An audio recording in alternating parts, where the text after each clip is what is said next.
momentin që kryeministri dorëhiqet, qeveria bie. Pa jeni në djeli që keni mujt me kalu verifikimin e mandateve vetëm me 51 deputet. Është jashtëzakonisht e rëndësishme që të ketë unifikim të qëndrimeve të grupeve parlamentare.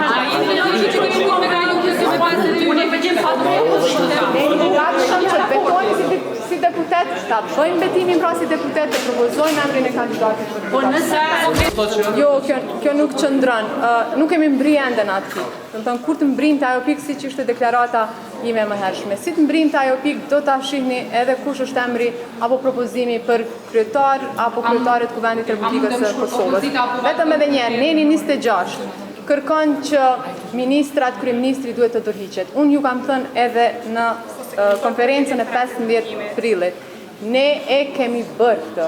Pra para certifikimit të rezultateve zgjedhore, ne kemi njoftuar kryesuesin e Komisionit Qendror të Zgjedhjeve, që ne e pranojmë mandatin e deputetit.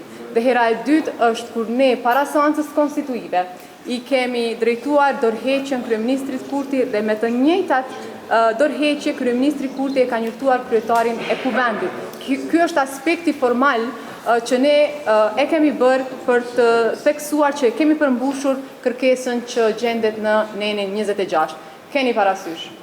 Këta që sot thonë që qeveria shteti duhet mbetet pa qeveri, që është komplet qëndrim i pajustifikueshëm, i pabazum as në praktikën e Kosovës, as në ndonjë praktik tjetër, dhe në shpërputje të plot edhe me aktgjykime të gjykatës kushtetuese.